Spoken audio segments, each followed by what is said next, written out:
British government in India was focused upon just one thing, to make the British Empire in the world more powerful. चाहे उन्होंने India पे राज किया, चाहे उन्होंने किसी और कंट्री पे राज किया, उनका मकसद एक था। ये था कि जो आपस में उनमें रेस लगी हुई थी कि यूरोपियन कंट्रीज में हम सबसे बड़े बन जाएं, सबसे ज़्यादा प्रभावशाली बन जाएं, पूरे वर्ल्ड पे जितने ज़्यादा से ज़्यादा कंट्री हो उन पर अपना रूल स्टैब्लिश कर लें। तो ये कैसे हो? तो इसके लिए उन्होंने जिन जिन कंट्रीज़ के ऊपर उनका ऑलरेडी रूल था उनका एक्सप्लॉयटेशन इंक्रीज किया, उनका ज़्यादा शोषण किया उन लोगों ने। वेलकम टू इकोनॉमिक्स ज्ञान विद सुधीर मित्तल। आज हम पढ़ रहे हैं क्लास 12 का इंडियन इकोनॉमिक डेवलपमेंट का चैप्टर 1। इसका नाम है Indian economy on the eve of independence. आज हमारा टॉपिक है 1.2 और इस चैप्टर का ओवरव्यू एक बार फिर से देख लेते हैं। Topic number 1.1 is India before and after British came. ये टॉपिक हम लास्ट क्लास में पढ़ चुके हैं। अभी जो आज हम पढ़ेंगे वो ये है 1.2 state of agriculture, industries and foreign trade on the eve of independence. तो ये हमारा आज का टॉपिक होगा। इससे जो नेक्स्ट टॉपिक होगा वो होगा demography and infrastructure and some positives of British rule. ये सारी बातें on the eve of independence के बारे में ही हम डिस्कस करेंगे और इसके लास्ट में होगा एग्जाम सीरीज इस चैप्टर का। आज के लिए state of agriculture, industries and foreign trade on the eve of independence देखते हैं। Agriculture sector on the eve of independence, तीनों बातों में से हम पहले एग्रीकल्चर को डिस्कस करते हैं। क्यों इसको पहले क्यों कर रहे हैं?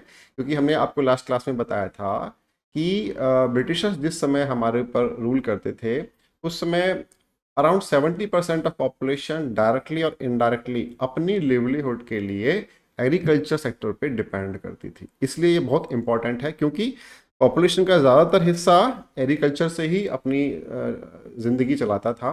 तो ये हमारे लिए बड़ा इंपॉर्टेंट है, इसलिए हमने इसको पहले रखा है। देखते हैं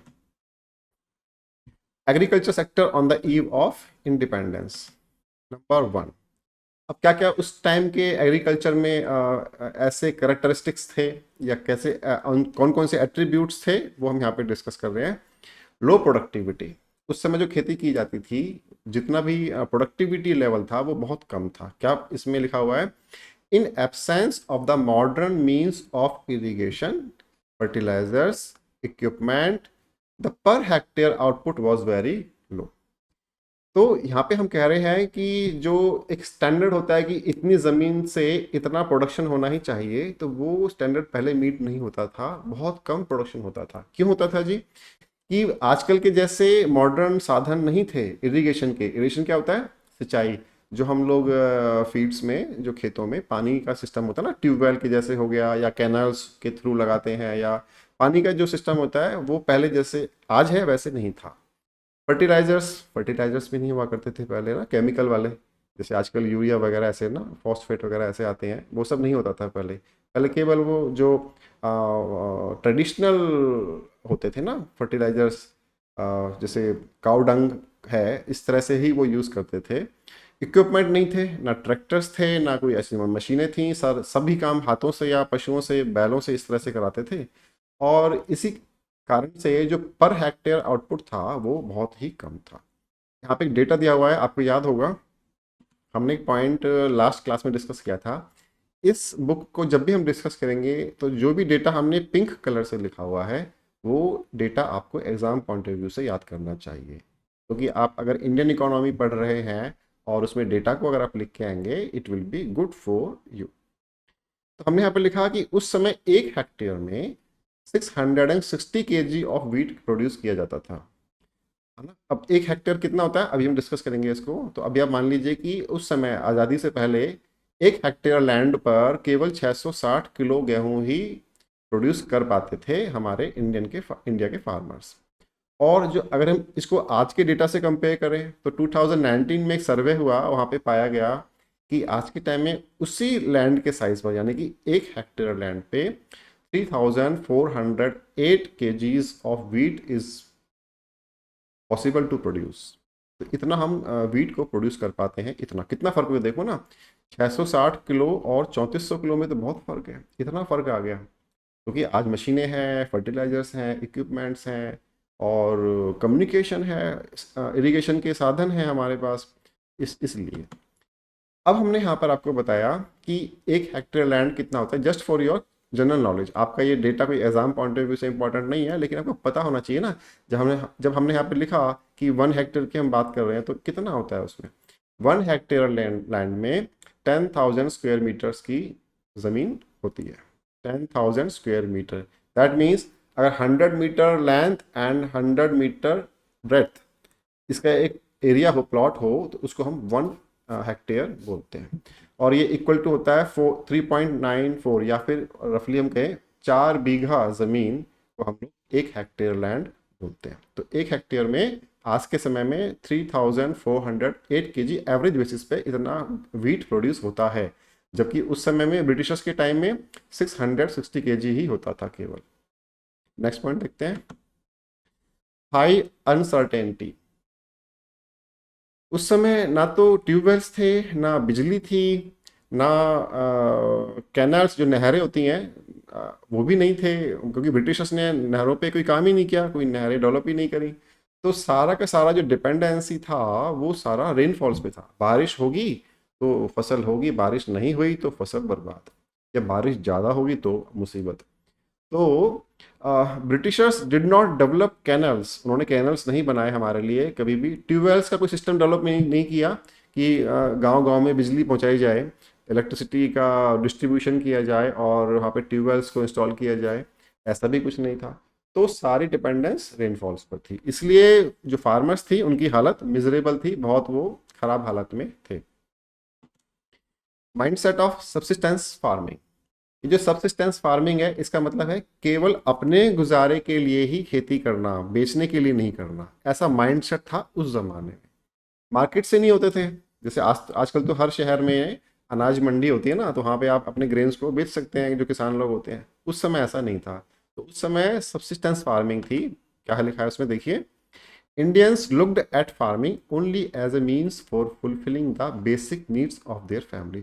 उनका एक पर्पस था कि हम लोग खेती कर रहे हैं तो खेती करने से इतना कुछ हो जाए कि कुछ हमको गेहूं या चावल जैसे भी जो भी उन्होंने ग्रो किया है वो हमको इतना आए, और उससे कुछ तो हम अपने घर में खर्चा कर लें और कुछ को उसी राइस या वीट को एक्सचेंज करके दूसरी चीज़ें ले आए बार्टर सिस्टम में, है ना। तो मतलब मनी का ज़्यादा ट्रांजेक्शन्स नहीं थे, और वो अपनी खेती को केवल अपनी फैमिली के गुजारे करने के पॉइंट ऑफ व्यू से देखते थे, ना कि इस पॉइंट ऑफ व्यू से कि हम इसके प्रोड्यूस को मार्केट में जाके बेचें, अच्छे दाम पे बेचें और वहाँ से फिर हम जो पैसा मिलेगा उससे अपना खर्चा चलाएं घर का। तो ये माइंडसेट ही नहीं था, माइंडसेट था कि हम लोगों को केवल अपनी फैमिली के लिए साल भर का गुजारा चल जाए, इतना एक साल में प्रोड्यूस हो जाना चाहिए खेत में।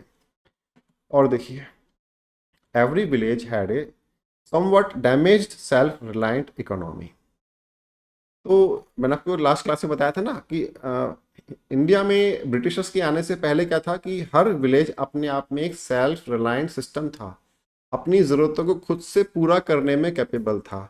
तो एक विलेज में सब तरह के लोग रहते थे, फार्मर भी थे, लेबर भी थी, और वहाँ पे वीवर्स कपड़े बुनने वाले भी लोग रहते थे, जूते बनाने वाले लोग भी रहते थे, सभी लोग रहते थे। तो एक दूसरे की नीड को वो एक दूसरे की चीज़ों को आपस में एक्सचेंज करके वो कर लेते थे। पर ब्रिटिशर्स के आने के बाद वो सिस्टम थोड़ा थोड़ा वीक होने लगा, क्योंकि ब्रिटिशर्स ने इंडियंस का एक्सप्लोटेशन काफ़ी किया था। तो इसलिए जो वो सेल्फ रिलायंट इकोनॉमी थी ना विलेजेस में, वो थोड़ा उसको डैमेज हुआ, पर वो थी अभी भी, मतलब काफ़ी हद तक काम करती थी। तो ये हमारा एक दिमाग जो उस समय के लोगों का था कि हमको केवल अपने फैमिली के गुजारे के लिए ही खेती करनी है, तो वो सब्सिस्टेंस फार्मिंग का जो कंसेप्ट था उनके दिमाग में इसलिए भी स्ट्रांग हुआ क्योंकि हर विलेज अपने आप में एक यूनिट कंप्लीट था।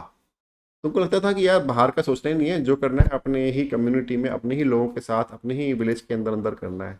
तो वो इस तरह से आप कह सकते हैं ना कि जैसे छोटे बॉक्स में बंद वाली सोच है ना, तो वो वाला सिस्टम था उस टाइम पर। और देखिए, people would not think about selling their produce in the market. मैंने अभी आपको बताया, सेम बात यहाँ पर लिखी हुई है। Therefore the market for village economies did not develop much. कुछ खास मतलब ऐसा नहीं था कि मार्केट बन गई है, आजकल तो बड़ा है ना, ऑनलाइन भी है, ऑफलाइन भी है, और पता नहीं क्या क्या है। उस समय कुछ नहीं था भैया, उस समय बड़ा शांत जीवन था, और उसी शांति का नतीजा था कि ब्रिटिशर्स के लिए बहुत आसान था हम जैसे लोगों को एक्सप्लॉइट करना। और देखते हैं आगे, agriculture sector on the eve of independence. ये जो पिछली वाली स्लाइड थी हम वही कंटिन्यू कर रहे हैं अभी। देखिए पॉइंट नंबर 4, 3 पॉइंट हम पहले पढ़ चुके हैं, अभी 4th पॉइंट है। ये बड़ा इंपॉर्टेंट पॉइंट है, आपको ये वाला पॉइंट अपने एग्जाम पॉइंट ऑफ व्यू से इंपॉर्टेंट मार्क करना चाहिए, और ये हर बार आता है, ध्यान दीजिए। लैंड रेवेन्यू सिस्टम और जमींदारी सिस्टम। देखिए क्या है ये, British government set up a triangular relation of zamindari system among number 1 government, यानी कि वो खुद ब्रिटिश गवर्नमेंट, नंबर 2 या बी जमींदार, इनके बारे में बताऊंगा मैं अभी आपको, एंड नंबर सी किसान या पीजेंट्स, या फिर टिलर्स ऑफ सॉइल। टिलिंग होता है, टिलिंग वर्ड होता है खेत में हल चलाना, तो खेत में हल चलाने वाले को बोलते हैं हम लोग टिलर्स ऑफ सॉइल। सॉइल माने आपको पता ही मिट्टी, तो मिट्टी में हल चलाने की जो प्रोसेस है वो करते थे, तो टिलर्स ऑफ सॉइल, इसलिए किसानों को टिलर्स ऑफ सॉइल कहा गया। तो 3 लोग थे सिस्टम में, गवर्नमेंट, वो तो ब्रिटिश गवर्नमेंट है, पावरफुल है, उसके पास बहुत सारी पावर है, और उन्होंने क्या किया, अलग अलग एरिया के ना अपनी तरफ से जमींदार को अपॉइंट कर दिया। अलग अलग एरियाज में अलग अलग जमींदार्स को अपॉइंट कर दिया उन्होंने, और उनको ये जब अपॉइंट किया तो उनसे कॉन्ट्रैक्ट साइन कराया कि आप हमको हर साल इतना टैक्स देंगे। वो टैक्स की अमाउंट फिक्स थी, और गवर्नमेंट ने उन जमींदार्स को ये फ्रीडम दे दी कि आप अपने एरिया के लोगों से चाहे जितना टैक्स वसूल कर सकते हो, हमको तो इतना चाहिए, जो बच गया वो आप रखो, आप उसका ऐश करो, लेकिन हमको इतना चाहिए, आप अपने लोगों से कितना भी टैक्स रिकवर कर सकते हो, ये आपको छूट है। तो 3 लोग हो गए, गवर्नमेंट, जमींदार, और जमींदार को उन्होंने क्या किया, गवर्नमेंट ने ओनर्स ऑफ लैंड डिक्लेयर कर दिया कि अपने एरिया की सारी जमीन के जो मालिक है वो जमींदार होगा, वो किसान नहीं होगा जो उस पर काम कर रहा है। तो वो किसान को हटा करके उन्होंने उस जमींदार को ओनर डिक्लेयर कर दिया ऑफिशियली, और किसान को क्या बोल दिया, टिलर्स ऑफ सॉइल, कि आप केवल खेती करोगे, खेती करके जो आपका खेती से प्रोड्यूस आएगा, जो फसल आएगी जैसे भी आएगा, उसमें से इतना हिस्सा आप अपने जमींदार को दोगे, उसमें से कुछ हिस्सा जमींदार गवर्नमेंट को देगा, और बाकी सारा वो अपने पास रख लेगा अपने ऐशो आराम के लिए। तो ये 3 लोगों का सिस्टम था, 3 टीयर सिस्टम था यहाँ पे। और देखते हैं, government appointed zamindars as permanent owners of the land. Government ने क्या किया, ऑफिशियली जमींदार्स को लैंड का ओनर बना दिया, अपने एरिया की सारी लैंड का, तो वो ओनर बन गया, अब मालिक बन गए, तो अपने मालिक ढंग से रहेंगे ना वो तो। These zamindars were suppose to pay a fixed sum to the government as land revenue. ये जहाँ पे वर्ड आ रहा है लैंड रेवेन्यू, इसका मतलब होता है लगान या टैक्स। तो वो जमींदार एक कॉन्ट्रैक्ट में थे गवर्नमेंट के साथ कि उनको हर साल एक फिक्स अमाउंट टैक्स के रूप में देना ही था, and these zamindars were free to extract means वसूल करना, मैं फिर से पढ़ देता हूँ, and these zamindars were free to extract as much rent या लगान as they wanted from the tillers in their area. तो ये वाला पॉइंट मैंने आपको अभी बताया था, सेम पॉइंट है, फिर से इसको रिपीट नहीं करेंगे। Zamindars would live a royal lifestyle. अब जमींदार तो किंग बन गए ना अपने एरिया के, तो खूब सारा टैक्स लेते अपने लोगों से, और उसमें से एक हिस्सा गवर्नमेंट को देते, बाकी सारा अपने पास। अब तो वो किंग बन गए वहाँ के, तो रॉयल लाइफस्टाइल मतलब राजसी ठाट बाट से वो लोग रहने लगे। They would increase the rent every now and then. उनका जब मन करता है वो जो रेंट था, जो लगान था ना, जो लैंड रेवेन्यू था, उसका रेट बढ़ा देते, लोगों से बोलते आपको ज़्यादा आपको टैक्स देना है। This made the tillers more miserable. उससे जो है ऐसा, जब लैंड का जो रेंट है वो हर बार बढ़ाते चले जाएंगे, और लैंड का प्रोडक्टिविटी बहुत कम है, तो उससे तो जो किसान है उनकी हालत खराब हो जाएगी ना, यही बात यहाँ पे लिखी हुई है।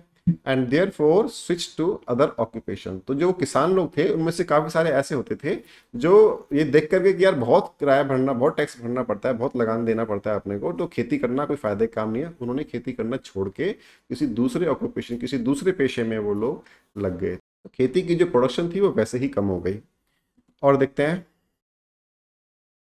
Gulf between owners of soil and tillers of soil. ये वाला पॉइंट भी इंपॉर्टेंट है जी, इस वाली वर्डिंग से आपके एग्जाम्स में भी एक क्वेश्चन बनता है। गल्फ, गल्फ मतलब खाई, बढ़ गई, बड़ी हो गई, किसके बीच में, ओनर्स ऑफ लैंड यानी कि जमींदार, और टिलर्स ऑफ लैंड यानी कि किसान के बीच में। तो किसान गरीब से गरीब होता चला गया, और जो जमींदार था, ओनर्स ऑफ लैंड, वो अमीर होते चले गए, इस तरह से। Tillers had no means for modernising their farming methods. अब देखो किसान के पास जिंदा रहना मुश्किल है, इतना टैक्स भरना पड़ता है उसको, बारिश नहीं हुई, फसल खराब हो गई, थोड़ी सी ही फसल हुई तो भी उसको उतना ही टैक्स देना पड़ेगा जमींदार को। तो उसकी हालत वैसी खराब है, वो अपनी खेती करने के मेथड्स को मॉडर्नाइज कैसे करेगा, है ना, ये लिखा है ना मॉडर्नाइजिंग, कैसे करेगा वो, मतलब नए नए इक्विपमेंट्स कैसे खरीदेगा वो, उसके पास अपना गुजारा करने के लिए पैसे नहीं है। तो यही बात यहाँ पे हमने कहा, but their families would continue become bigger. अब उनकी फैमिलीज तो बढ़ रही है जी, है ना, बच्चे बड़े हो रहे हैं उनके और उनकी शादियां हो रही हैं, फैमिली का साइज बढ़ रहा है, और यहाँ पे कमाई का पता नहीं है, कमाई कम होती जा रही है। तो ये जो है ना, इस सिचुएशन ने हालत खराब कर दी इंडिया के किसानों की। तो ब्रिटिश रूल में जो सबसे ज़्यादा बुरी पोजीशन में कोई था तो वो किसान था। वो किसान जो पूरी पॉपुलेशन का 70% फॉर्म करता है, जो कि एग्रीकल्चर एक्टिविटीज़ पर डिपेंड करते थे अपनी लिवलीहुड को अर्न करने के लिए। करेक्ट। तो देखो कितना इंपॉर्टेंट पॉइंट है ना। आगे देखते हैं, ये तो हमने फोर्थ पॉइंट पढ़ा।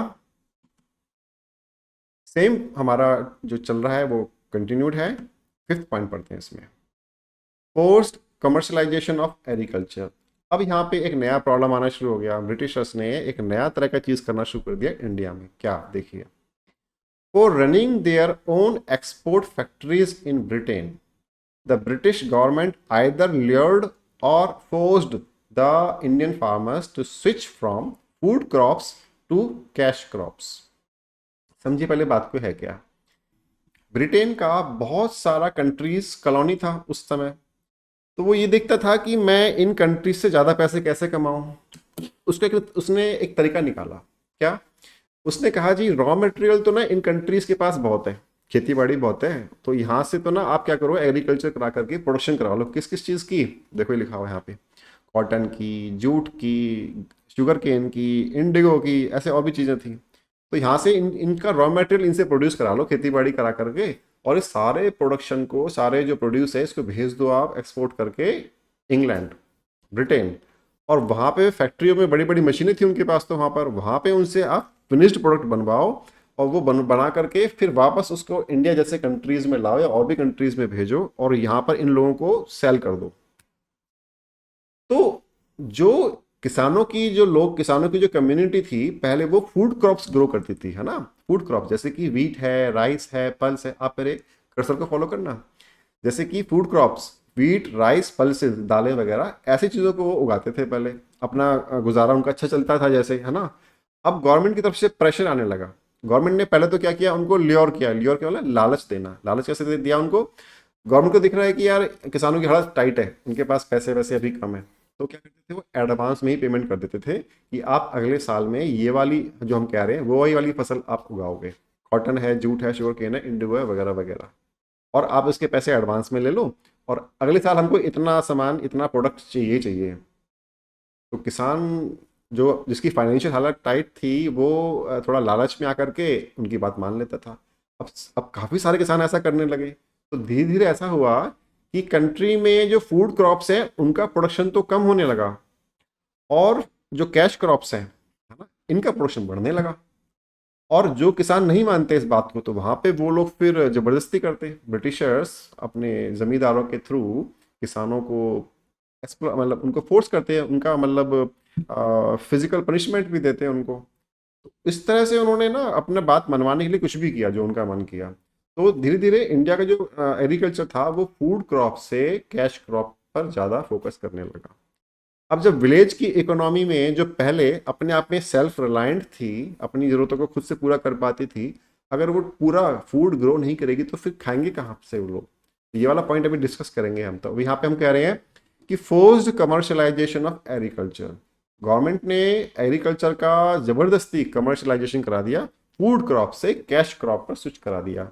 ये हमने यहाँ पे डिस्कस किया। अब यहाँ पे आपको याद रखने के लिए साइड में फिर से लिखा हुआ है हमने, कैश क्रॉप कौन कौन सी होती हैं। कैश क्रॉप्स को हम लोग कमर्शियल क्रॉप्स भी बोलते हैं, तभी तो हमने यहाँ पे कमर्शलाइजेशन वर्ड यूज किया है। आप मेरे कर्सर को फॉलो कीजिए। कॉटन, जूट, शुगर केन और इंडिगो, ये सब जो है, ये चारों चीज़ें, खास तौर पे ये चारों चीज़ें ही कमर्शियल क्रॉप्स कहलाती हैं। नेक्स्ट पॉइंट देखते हैं, इनडेप्टेडनेस ऑफ फार्मर। अब सुनिए, इस पॉइंट को तो आप पढ़ लीजिएगा पॉज करके, मैं आपको बता देता हूँ है क्या। अभी मैंने आपको बताया कि फार्मर्स जो थे वो फूड क्रॉप से ज़्यादा कैश क्रॉप करने लगे। अब किसी विलेज की इकोनॉमी जो पहले सेल्फ रिलायंट हुआ करती थी, अब उसके पास खाने के लिए फूड जो है वो इनसफिशियंट है। अब वो खाने के लिए फूड कहाँ से लाएगी? वो दूसरे विलेज से देखेगी ना, या वो और दूसरे विलेज से देखेगी। अब वो देखिए कि सारे ही विलेज ज़्यादातर फोर्स, मतलब ब्रिटिश गवर्नमेंट ने जो एनफोर्स किया है उसके हिसाब से कैश क्रॉप कर रहे हैं, फूड क्रॉप्स कर ही नहीं रहे। तो खाना मिलेगा कहाँ उनसे? गेहूं या चावल कहाँ से मिलेंगे खाने के लिए? जिंदा रहने के लिए? कि कैसे होगा ये वाला? तो एक क्राइसिस आने लगा। तो एक क्राइसिस आने के साथ साथ क्या हुआ, फूड के प्राइस बढ़ जाते थे। गेहूं के चावल की जो कीमतें हैं वो बहुत बढ़ जाती थी। कम है, सप्लाई कम है और डिमांड ज़्यादा है, तो प्राइस बढ़ेगा। तो ये जो प्राइस बढ़ने से अब फूड तो खरीदना ही पड़ेगा ना किसान को, अपनी फैमिली को और खुद को खाने के लिए।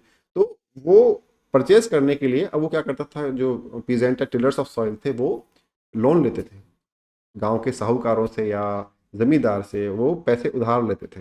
अब एक बार उधार ले लिया पैसा महाजन से या उससे, तो फंस गए फिर नहीं उनका, मतलब उससे निकल पाना बड़ा मुश्किल होता था। तो वही पॉइंट हमने यहाँ पे लिखा हुआ है, मैं पढ़ देता हूँ एक बार आपके लिए। When farmers had switched to the cash crops, they would still need to buy food from the market, जो हमने आपको बताया। This made the food grain prices rise. Farmers would often borrow money for buying the food staples, and thus they were under heavy burden of debt. अब ये जो ना, एक बार वो किसान की फैमिली कर्जे में डूबना शुरू हुई। अब वो जैसे मान लो इस साल थोड़ा पैसा लेकर के फूड खरीद लिया, ये सोच करके क्या कि यार अगले साल हम लोग कुछ फूड क्रॉप्स भी ग्रो कर लेंगे, और अगले साल ग्रो कर भी दिया मान लो गवर्नमेंट के अगेंस्ट जा करके रिस्क लेकर के, और बारिश नहीं हुई। अब क्या होगा? अब तो गड़बड़ होगी ना। पुराना वाला कर्जा चुका नहीं, नया खाना खाने के लिए नया कर्जा लेना पड़ेगा, वो पुराने वाले लोन में ऐड हो जाएगा। अब वो उसमें जो ब्याज ऐड हो रहा है वो तो था ही था, अब नया लोन और ऐड हो गया। अब जो साइकिल जो ऐड हुआ ना ये लोन का, ये डेडली साइकिल था किसान के लिए।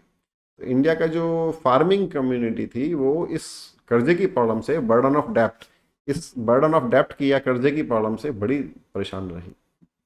और देखते हैं, अब साथ में ये और मुसीबत थी जिसका कोई आंसर ही नहीं था किसी के पास। नेचुरल कैलामिटीज, जो प्राकृतिक, जो प्रकृति, नेचर जो मुश्किल खड़ी करती है किसान के लिए, वो जैसे कि रिपीटेड ड्रॉट्स। अब हर दूसरे तीसरे चौथे साल सूखा पड़ता था, बारिश नहीं हुई। अब खेत में पानी कहाँ से लगेगा? फसल बढ़ेगी कैसे? फसल हरी खराब हो जाती थी। और एक इसके अलावा एक और भी क्या है, क्रॉप फेलियर्स। अब उस जमाने में ऐसा तो था नहीं कि वो पेस्टिसाइड्स होते थे कि खेत में वो उन्होंने दवाई का छिड़काव कर दिया तो जितना पेस्ट था, सारे जो कीड़े मकोड़े थे वो मर गए, अच्छी फसल हुई, ऐसा तो होता नहीं था। अगर ज़्यादा पेस्ट का अटैक हो गया और तो फसल खराब हो गई तो किसान मुश्किल में, तो क्रॉप फेलियर हो गया। फेमिन, फेमिन क्या होता है? अकाल पड़ जाना, मतलब खाने को फूड नहीं है, लोग हैं खाने वाले लेकिन उनके उनको खाने के लिए फूड जो ग्रेन्स होते हैं, राइस है, व्हीट है और चीज़ें हैं, वो अवेलेबल नहीं है। क्या करें अब? तो ये क्यों होता था? अब जब सारे ही लोग कैश क्रॉप पे स्विच कर लेंगे और फूड क्रॉप्स को ग्रो करना बंद कर देंगे, या ज़्यादातर लोग ऐसा करेंगे, तो फिर तो होगा ही ना ये वाला प्रॉब्लम। तो ब्रिटिशर्स की इच्छा को पूरा करने के लिए ये मुसीबतें उस समय के लोगों ने बहुत झेली। और देखते हैं आगे, यहाँ पे एक पॉइंट आता है ये वाला, the great famine of Bengal of 1769-70। इन दो सालों के बीच में बंगाल में अकाल हुआ, यानी कि फेमिन हुआ, और वहाँ पे फूड का जो क्वांटिटी अवेलेबल था बहुत कम था रिक्वायरमेंट के हिसाब से, तो वहाँ पे बहुत सारे लोगों की डेथ हुई। ऐसा एस्टिमेट है कि इन 200 सालों के राज में, ब्रिटिशर्स की जो जिन्होंने राज किया, उस 200 साल के पीरियड में, 200 ईयर्स के पीरियड में जितने भी फेमिन्स हुए है ना, उनसे 8.5 करोड़ या 85 मिलियन पीपल की डेथ हुई उन 200 साल में। ये हम जो फिगर है बता रहे हैं, इस वाले की नहीं बता रहे हैं। इस वाले का तो है जो नंबर अवेलेबल नहीं है, लेकिन सबसे ज़्यादा जो लोगों की डेथ हुई वो इस वाले फेमिन में हुई जो बंगाल में हुआ था 1769-70 में।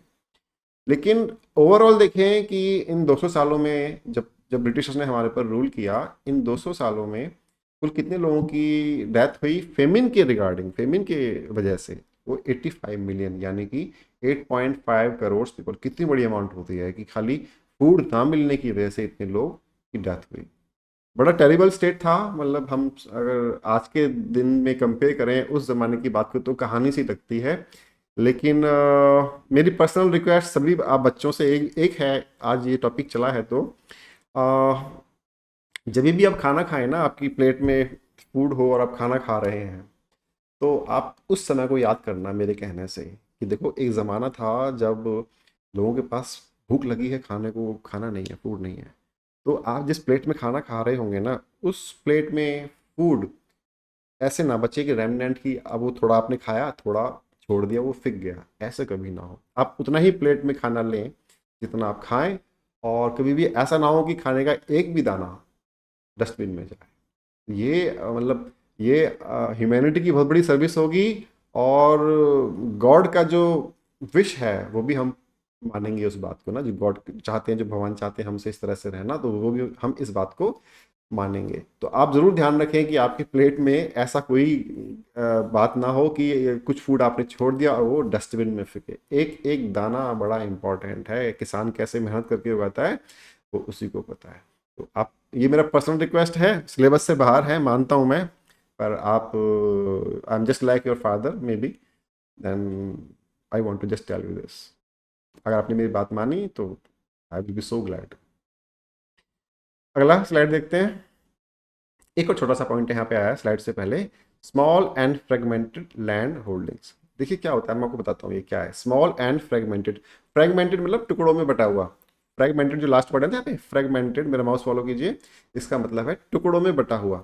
एक फार्मर का मान लीजिए 1 हेक्टर का खेत है, उसके 2 बेटे हुए। अब क्या हुआ, वो फार्मर तो जैसे टाइम बीता तो उसकी डेथ हो गई, और जो 2 बेटे थे उन्होंने आधा आधा उसको बांट लिया। अब जो 2 नए फार्मर बन गए, अब एक फार्मर के पास आधा आधा हेक्टेयर है। अब उन दोनों के मान लीजिए 2 2 और बेटे हुए बाद में। अब जब उनकी डेथ हुई तो उनके जो बेटे थे उनके नाम से आया, तो क्या हुआ, 25% हेक्टेयर, या 25 मतलब 1/4, 1/4 हेक्टेयर ऑफ ईच फार्मर, ऐसे हो गया। तो ये जो सिस्टम चलता हुआ आ रहा था, इससे ना ये काफ़ी जनरेशन से चलता हुआ आ रहा है। अब इससे क्या हुआ कि हर खेत का साइज छोटा हो गया। जब खेत का साइज छोटा होता है ना, तो उसमें कम प्रोडक्शन होता है कंपेयर टू अगर हम कंबाइंड पूरी लैंड पर एक तरह की खेती करें तो। यूएस में क्या होता है, यूएस में ये होता है कि बहुत ही बड़ा खेत होता है, और वो किराए पे लेते हैं, अलग अलग लोगों से सारी ज़मीन ले लेते हैं किराए पर, और वो फिर उसमें एक ही खेत बना करके फिर खेती करते हैं। तो वहाँ पे उनकी प्रोडक्शन का जो प्रोडक्टिविटी बहुत ज़्यादा है। हमारे यहाँ पे क्या है कि छोटे छोटे खेत हैं। अब मान लीजिए किसी का आधा बीघा 1 बीघा खेत है, उसमें गेहूं की खेती क्या करेगा, वो कहेगा यार इतने से खेत में तो गेहूं क्या लगाऊं मैं, मतलब यहाँ पे तो कोई प्रोडक्शन, कोई फायदा ही नहीं है लगाने का, क्या करेगा वो, छोटे कोई सब्जियां बो देगा या ऐसे कुछ करेगा। तो बड़े हुए साइज, खेतों का बड़ा साइज होना बड़ा इंपॉर्टेंट है। और जबकि इंडिया में क्या है, सबके पास छोटे छोटे खेत थे उस समय भी, और आज के समय भी ऐसा ही है, छोटे छोटे खेत हैं, बटे हुए हैं, स्मॉल स्मॉल लैंड होल्डिंग्स हैं। अब उनमें जो प्रोडक्शन होता है, जो प्रोड्यूस होता है, उसका ज़्यादा वर्थ नहीं होता है, तो इसलिए वो लोग सफ़र करते हैं। ये पॉइंट है यहाँ पर। अब हम बात कर रहे हैं industrial sector on the eve of independence. अब तक किया एग्रीकल्चर, अब आती है बारी इंडस्ट्रियल की। देखिए, industrial sector on the eve of independence, number 1, systematic deindustrialisation. एक तो होता है इंडस्ट्रियलाइजेशन, मतलब किसी कंट्री में अभी इंडस्ट्री का लेवल कम है, धीरे धीरे हम इंडस्ट्री बढ़ा रहे हैं, दैट इज कॉल्ड। और ये हो गया उसका अपोजिट, इंडस्ट्री है हम उनको डिस्ट्रॉय कर रहे हैं, that is called deindustrialisation. ये क्या था देखिए, it was a twofold strategy of British government which destroyed the Indian handicraft industry. Primarily agriculture के बाद अगर कुछ इंडस्ट्री थी इंडिया में, कुछ खाने कमाने का साधन था, तो वो हैंडीक्राफ्ट थे इंडिया के। अब ब्रिटिशर्स ने 2 स्ट्रेटेजी बनाई उनको डिस्ट्रॉय करने का, कि यार इनकी ये इंडस्ट्री बंद कराओ और अपना काम ज़्यादा अच्छा चलाओ। कैसे किया और क्या क्या किया उन्होंने, देखते हैं।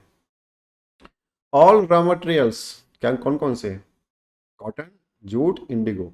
तो all raw materials, cotton, jute, indigo et cetera would be exported to Britain. Britain में फैक्ट्रीज थी, तो वो क्या करते थे, उन्होंने क्या करना शुरू कर दिया ब्रिटिशर्स ने अब, कि ये जो रुई है ना, कपास, जो खेत में रुई उगती है, वो जूट जिसकी वो रस्सियां बनती हैं, और इंडिगो, ये सब प्रोडक्ट्स को इंडियन हैंडीक्राफ्ट्स को देने की बजाय उन्होंने खुद ने खरीद करके ब्रिटेन भेजना शुरू कर दिया। मतलब they would buy all the raw materials from Indian farmers and would export that from India to Britain so that वहाँ पे जो उनकी फैक्ट्रीज हैं उन रॉ मटेरियल को यूज करके फिनिश प्रोडक्ट बनाए और वो इंडिया में आके बेचे। तो अभी ये वाला पॉइंट नेक्स्ट पॉइंट में आ रहा है, देखिए। Finished product imported from Britain was cheaper and nicer because it was made from machines.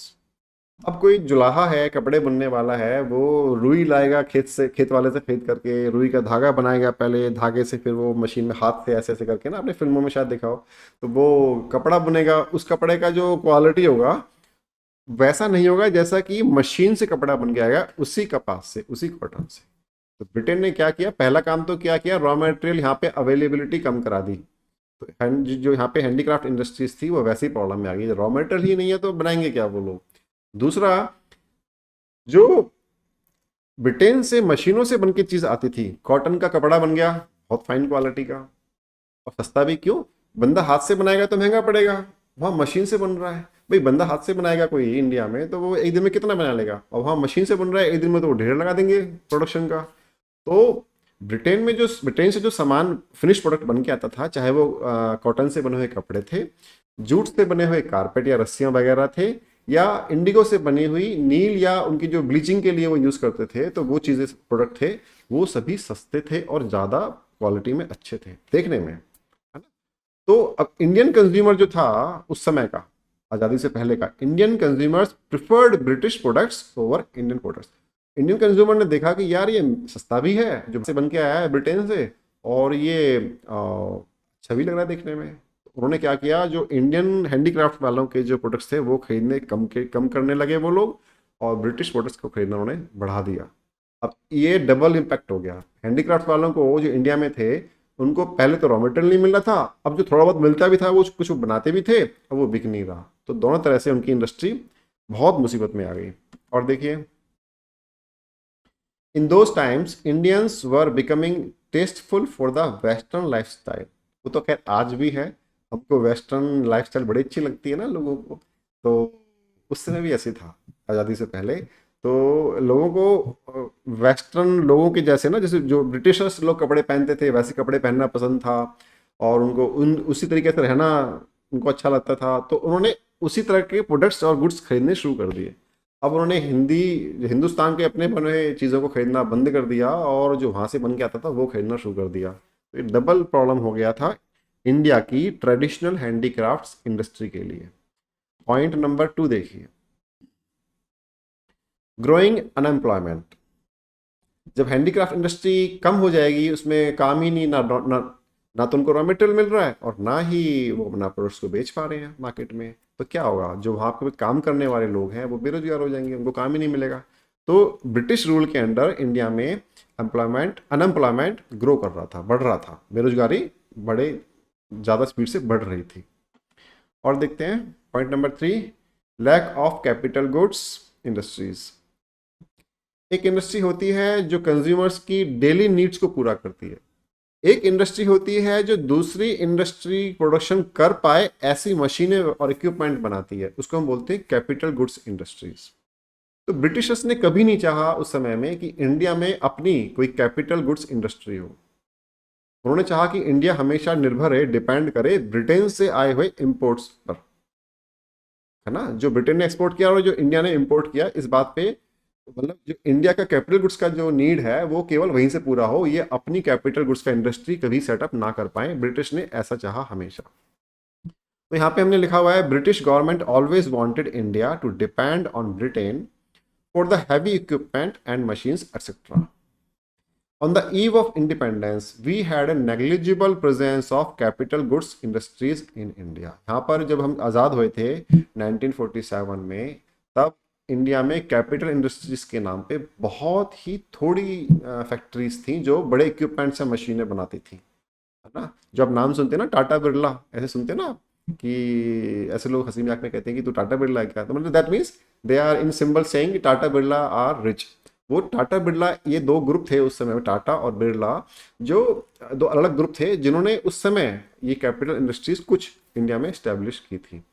तो ये पॉइंट है जी इंडस्ट्रियल सेक्टर के on the eve of independence. इसमें कुछ और भी पॉइंट होंगे, हम लोग इस स्लाइड पे अब डिस्कस कर रहे हैं। Point number 4, small emergence of modern industries. मतलब 1757 में लॉर्ड क्लाइव के थ्रू ब्रिटिशर्स की ऑफिशियली इंडिया में एज ए रूलर एंट्री हुई। इंडिया का जो फ्रीडम हुआ वो हुआ 1947 में। तो इस 200 साल के पीरियड में ईयर 1900 ही ऐसा था जिसके बाद कुछ इंडिया में कुछ मॉडर्न कंपनीज स्टैब्लिश हुई। उससे पहले कंपनीज का तो मतलब मॉडर्न कंपनीज का तो नाम ही नहीं था, केवल एग्रीकल्चर और हैंडीक्राफ्ट्स थे। तो जो नया टेक्नोलॉजी का, उस समय की टेक्नोलॉजी का जो नए नए कंपनीज थी वो ईयर 1900 के बाद ही हुई। कैसे हुई देखिए। ईयर 1907 में टिस्को लिखा हुआ ना, TISCO, टिस्को की शॉर्ट फॉर्म है। इसका फुल फॉर्म है कि Tata iron and steel company. ये कंपनी फाउंड हुई, बनाई गई। तो इसने स्टील का और आयरन का प्रोडक्शन करना शुरू किया। और देखते हैं कुछ चीनी बनाने की कंपनी भी आई, शुगर कंपनीज भी आई जो इंडिया में बनी। और कई जगह पर सीमेंट की इंडस्ट्रीज भी खुली। पर ये सब हुआ आज़ादी के मतलब 50 ईयर्स के गैप में, 1900 टू 1947 के बीच में ज़्यादातर। और कुछ हमारा पेपर इंडस्ट्रीज भी यहाँ पे लगी, कागज़ बनाने वाली फैक्ट्रीज भी लगी। तो कुछ था, मतलब बहुत ही कुछ गिनी चुनी फैक्ट्रीज थी और इनका प्रोडक्शन भी कुछ ज़्यादा क्वांटिटी में नहीं होता था। तो अभी भी ये सब चीज़ें हैं, शुगर है, सीमेंट है, पेपर है, ये सब भी अभी भी, स्टील है, ये सब अभी भी हम लोग ब्रिटेन से ही इंपोर्ट काफ़ी करते थे। Number 5, no government role. British government neither invested not supported the growth of domestic industries. India में इंडस्ट्री का ग्रोथ हो, इस काम के लिए ब्रिटिशर्स ने ना तो भी कभी कोई पैसे लगाए कि हम लोग गवर्नमेंट है, हम लोग अपनी तरफ से पैसा लगाते हैं, और ना ही जो प्राइवेट सेक्टर में जो अपनी तरफ से ये लोग काम करते, कुछ टाटा और बिरला जैसे ग्रुप के लोग, ना ही कभी इनको सपोर्ट किया फाइनेंशियली। तो जो किया इन लोगों ने अपने दम पे किया। केवल एक एरिया था, एक्सेप्ट फॉर द रेलवेज, केवल एक एरिया था रेलवेज वाला जहां पर गवर्नमेंट ने अपना पैसा लगाया रेलवेज को डेवलप करने में। इसकी भी स्टोरी है, आने वाले टॉपिक में आएगी। हिंट आपको मैं दे देता हूँ एक बार कि ब्रिटिशर्स ने इंडिया में रेलवे को क्यों डेवलप किया। इसलिए किया, जो फिनिश्ड गुड्स जैसे कि कपड़ा है या और चीज़ें हैं जो ब्रिटेन से बन करके इंडिया में आई, तो वो कैसे आती थी? वो आती थी समुद्र के रास्ते, शिप से आती थी। और शिप कहाँ पे आता था, पोर्टिंग कहाँ करता था? जैसे बॉम्बे पोर्ट पे हो गया, कलकत्ता पोर्ट पे आया शिप, तो वो सारा सामान अनलोड होकर पोर्ट पे इकट्ठा हो गया। अब वो कलकत्ता से या बॉम्बे से या और जो पोर्ट्स थे वहां पर सामान पड़ा हुआ है, अब उसको पूरे इंडिया में डिस्ट्रीब्यूट करना है। बहुत सारा सामान है, पूरा शिप, कई कई शिप मतलब डेली यहाँ पे अनलोड होते थे और डेली शिप आते थे। तो वो सारा सामान पूरे इंडिया में डिस्ट्रीब्यूट करना है। तो वो क्या मतलब ऐसा थोड़ी कि वो अब उस ज़माने में बहुत सारे ट्रक्स वगैरह भी नहीं होते थे कि ट्रक्स हैं या बहुत अच्छी रोड्स बनी हुई हैं कि फटाफट से सामान जा रहा है, ऐसा भी नहीं था। तो गवर्नमेंट ने अपने फ़ायदे के लिए ये नेटवर्क बिछाया रेल्स का पूरे कंट्री में, कि ट्रेन के आप थ्रू सारे सामान को different parts of the country पहुंचा दो, वहाँ पे उसको सेल करो, पैसे कमाओ। तो अपने फ़ायदे के लिए उन्होंने रेलवेज को बनाया ब्रिटिशर्स ने। Point 6, disappearance of princely codes. ये एक पॉइंट है कि हमारे कंट्री में हैंडीक्राफ्ट्स इंडस्ट्री का इतना ज़्यादा डाउनफॉल क्यों हो गया था उस टाइम पे? इसलिए हो गया था, जैसे जैसे ब्रिटिशर्स ने अलग अलग छोटे छोटे, उस समय क्या था हमारी कंट्री में, ये कंट्री एक कंट्री नहीं था इंडिया, अलग अलग ना छोटे छोटे राज्य थे, उनके अलग अलग किंग होते थे। तो ब्रिटिशर्स ने क्या किया, वन बाय वन सबको एक एक करके हराया और उनका जो राज्य था, उनका जो एरिया था, अपने कब्जे में लिया और उस पर रूल करने लगे। तो जैसे ही ब्रिटिशर्स का रूल वहाँ पे स्टैब्लिश होता, तो जो वो पुराने वाले राजा का जो राजपाट था ना, राज दरबार था, महल था, वो सब नेग्लिजिबल हो जाता था। अब क्या हुआ कि जो पुराने समय में वो राजा अपने महलों को सजाने के लिए, अपने राज दरबार को, प्रिंसली कोर्ट्स को डेकोरेट करने के लिए जो सब सामान मंगाता था ना, कारपेट वगैरह है, हैंडीक्राफ्ट के जो प्रोडक्ट्स मंगाता था, अब वो सारी डिमांड खत्म हो गई। अब वो डिमांड खत्म होगी तो जो इंडस्ट्री थी हैंडीक्राफ्ट, वो भी डाउनफॉल हो गई। तो ये भी एक कारण था ब्रिटिशर्स की वजह से कि हैंडीक्राफ्ट इंडस्ट्री हमारी डिस्ट्रॉय हो गई।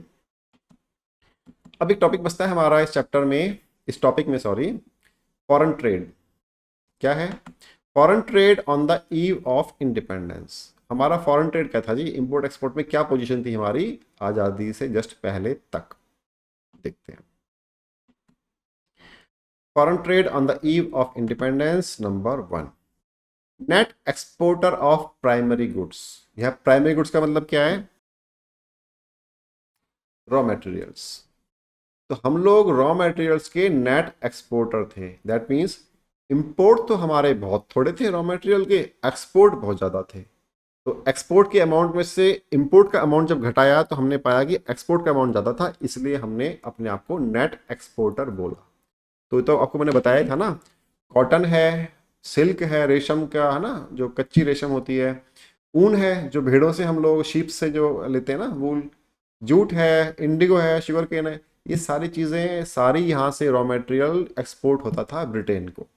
तो हम लोग एक्सपोर्टर थे बहुत बड़े लेवल के, देखा जाए तो कि हम लोग रॉ मटेरियल को एक्सपोर्ट करते थे और हमारा जो रॉ मटेरियल का इंपोर्ट होता था वो बहुत छोटा सा था, माइनर सा था। तो वो अगर नेट निकालोगे तो नेट एक्सपोर्टर ही हम लोग कहलाएंगे। तो हम लोग नेट एक्सपोर्टर थे आज़ादी से पहले तक। Net importer of finished goods.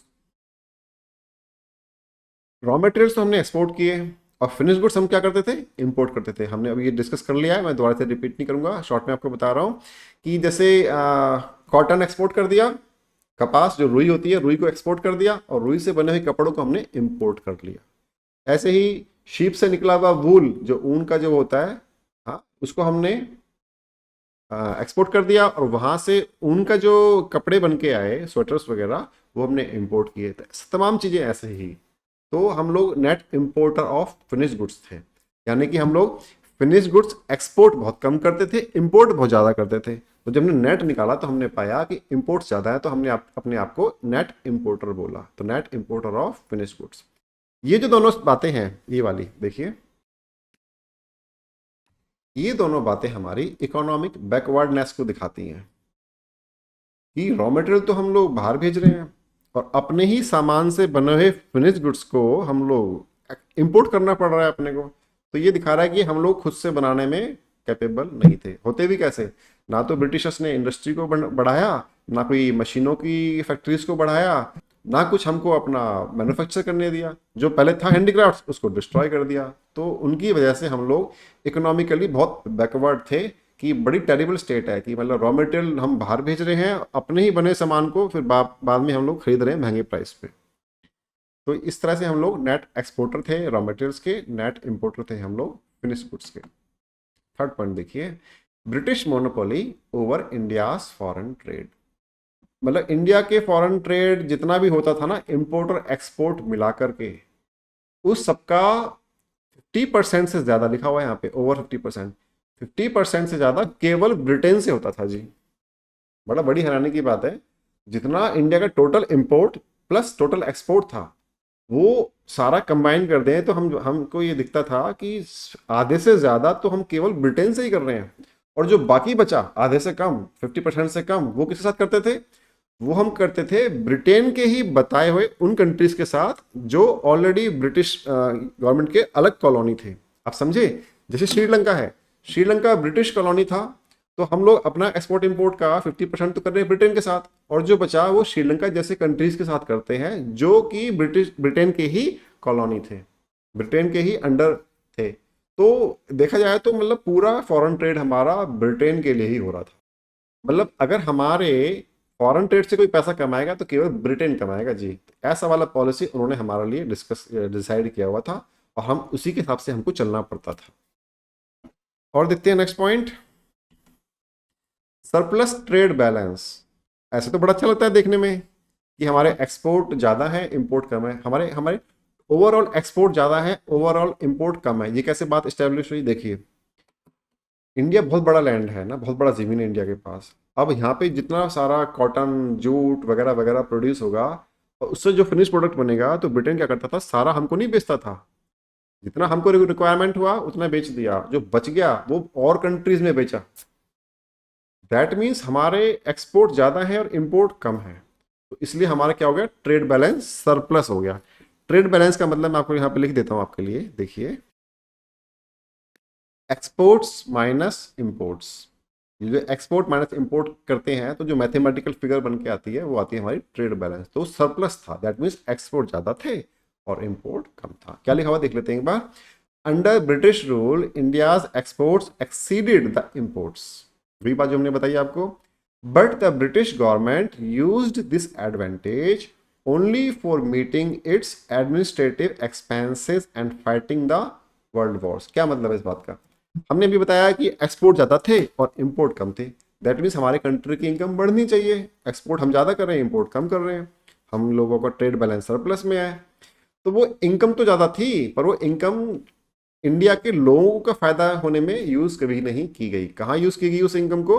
उस इनकम को यूज किया गया जो ब्रिटिश गवर्नमेंट के जितने ऑफिसर्स थे ना, उनकी सैलरी बांटने में, उनके लिए घर बनाने में इंडिया में, उनके लिए ऐशो आराम की चीज़ें इकट्ठा करने में। और दूसरा, उस जमाने में वर्ल्ड वॉर 1, वर्ल्ड वॉर 2 ये सब होता था, लड़ाइयाँ होती थी, बहुत पैसे खर्च होते थे ब्रिटेन के और बाकी सब कंट्रीज के भी। तो हमारे से कमाए हुए पैसों को वो जो ब्रिटेन है अपनी इन वर्ल्ड वॉर्स को फाइनेंस करने में लगाता था। तो इसलिए जो पैसा यहाँ से कम कमाया जाता था ना इंडिया से, वो कभी भी इंडिया के लोगों के भले के लिए खर्च नहीं किया गया, इसलिए हमारी पोजीशन भी खराब रही। तो ये था हमारा लास्ट सब्जेक्ट इस वाली क्लास का। इसके साथ ये क्लास हमारी जो टॉपिक 1.2 था ये खत्म हुआ। अगला टॉपिक होगा जी 1.3, इसका नाम होगा डेमोग्राफी और इंफ्रास्ट्रक्चर। इस टॉपिक में हम लोग इंडिया की पॉपुलेशन और इंडिया के इंफ्रास्ट्रक्चर की बातें करेंगे, जैसा कि वो ब्रिटिश रूल के अंडर था। एग्जाम सीरीज भी इस चैप्टर की है, आप उसको ज़रूर देखिए।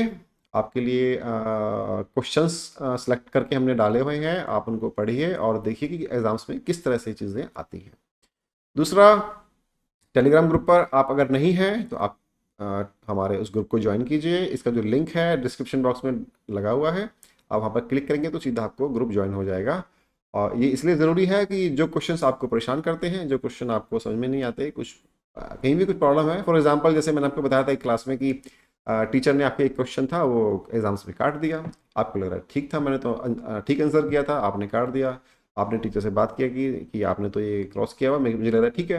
उन्होंने बताया कि ये क्वेश्चन हमने पूछा ही नहीं जो आपने लिखा है, हमने जो लिखा क्वेश्चन पूछा था क्वेश्चन पेपर में वो तो कुछ और बात कर रहा है, आपने कुछ और ही लिख दिया। दैट मीन्स आपने क्वेश्चन को समझने में एरर कर दी। तो ऐसी जो प्रॉब्लम आती है ना, उनको ठीक करने के लिए आप टेलीग्राम ग्रुप का यूज़ कीजिए, आपको बड़ी हेल्प होगी। तो चैनल को सब्सक्राइब कीजिए और इसके बारे में जो आज हमने पढ़ाया, आपके कमेंट्स हैं, कुछ डाउट्स हैं, उनको आप कमेंट बॉक्स में भी डाल सकते हैं। टेलीग्राम ग्रुप तो है ही, कमेंट बॉक्स में डाल सकते हैं। और चैनल को लाइक कीजिए और अपने फ्रेंड्स के साथ शेयर कीजिए। करेक्ट। तो मिलते हैं नेक्स्ट क्लास में टॉपिक नंबर 1.3 के साथ। तब तक के लिए बाय बाय।